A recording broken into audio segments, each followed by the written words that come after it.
Bon vespre, avui faig aquest vídeo perquè hem viscut en un dia dos atacs més cap a la nostra llengua. El primer de tots ha estat el de l'empresa Consum, la cooperativa Consum del País Valencià, que ha renunciat al català en el seu etiquetatge, català o valencià, la mateixa denominació per una mateixa llengua.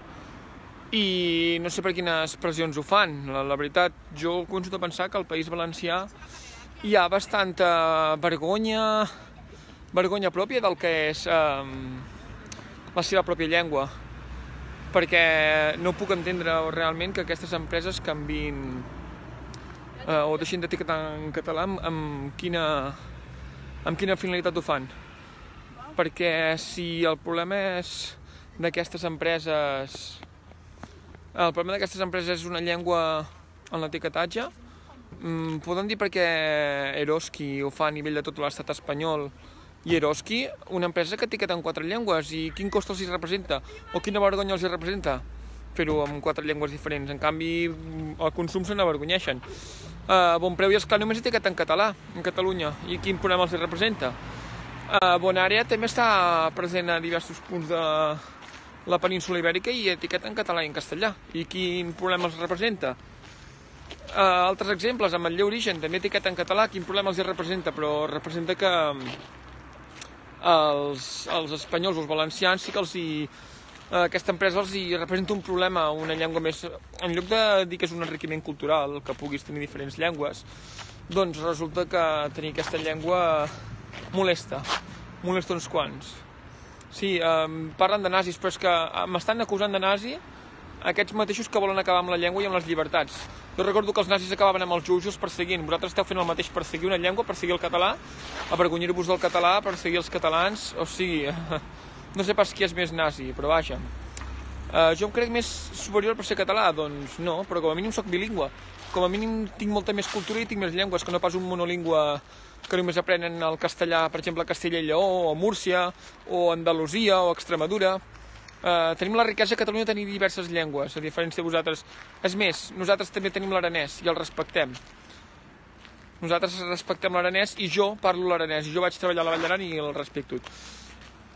Això és per contestar 4 persones d'aquí que estan amb el tema del nazisme, quan ells són els primers que en fan una promoció. La segona cosa és Ciutadans, que Ciutadans ha dit que els funcionaris ja no hauran de saber les llengües cooficials.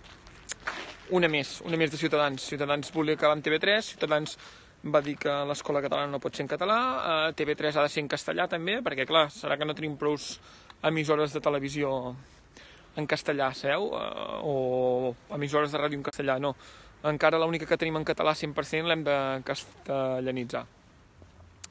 Són així, ara volen que els funcionaris no tinguin el requisit del català, doncs aleshores la gent de Catalunya ja no tindrà cap dret quan parli amb un funcionari. Què passa? Que aquestes persones no tenen dret a ser ateses en català? O només tenen dret als castellanoparlants? Només té dret un castellanoparlant a viure amb la seva llengua? Els catalans hem de renunciar a tot? Els bascos han de renunciar a tot? Els gallecs han de renunciar a tot? Els aranesos han de renunciar a tot? Doncs no. Doncs no, perquè el català és una llengua oficial, el català és una llengua que té més d'11 milions de parlants i per tant tenim els mateixos drets que vosaltres, que tots els castellanoparlants. I si no us agrada, doncs ja sabeu, a Castella i Lleó només es parla el castellà, a Madrid només es parla el castellà, a Extremadura només es parla el castellà. Bé, també hi ha una part que es parla l'extremeny, que és una varietat dialectal de l'Astur lleonès, però hi ha molts llocs que només es parla el castellà i si no us agrada, hi podeu anar-hi. Però aquí a Catalunya el català ha de seguir sent oficial. És més, si fos per mi seria llengua prioritària i única a Catalunya. I el castellà com una llengua estrangera més, igual que ho és el francès, igual que ho és l'anglès, igual que ho és l'alemany, igual que ho és l'italià.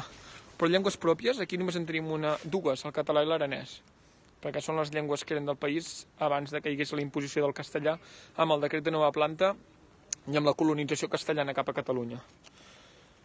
Ciutadans va néixer per destruir la llengua i destruir la pluralitat. Ho veiem amb totes les seves reformes. Esperem que no tirin endavant aquestes que també demanaven que la gent que els fan fora encara hagin de pagar. A la gent que fan fora encara hagi de pagar l'empresa pels anys prestats, no al revés. És així. És odi, catalanofòbia, no poden suportar-ho i ells voldrien un estat jacobi com el francès, que ha intentat acabar amb totes les llengües, que ja vam veure en Macron, que no vol fer el cors oficial, en la línia de l'estat espanyol també. Ells volen una regressió com la francesa, acabar amb el català, acabar amb l'èuscar, acabar amb el gallec i que perdem tots els drets. O sigui, el que per qualsevol persona, per qualsevol lingüista filòleg, saber més llengües és un avantatge, per ells és un inconvenient. Saber més llengües ens permet aprendre una tercera llengua, una quarta i una cinquena molt més fàcilment.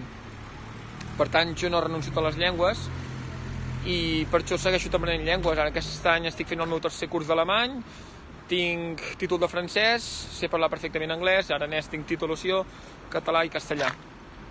Obriu la ment, espanyols, obriu una miqueta la ment perquè això del monolingüisme no us porta enlloc. Després passa el que passa amb les proves o feu el ridícul per Europa amb un president que no sap ni parlar l'anglès i no sap parlar cap altra llengua, que ni tan sols sap parlar el gallec i és d'allà.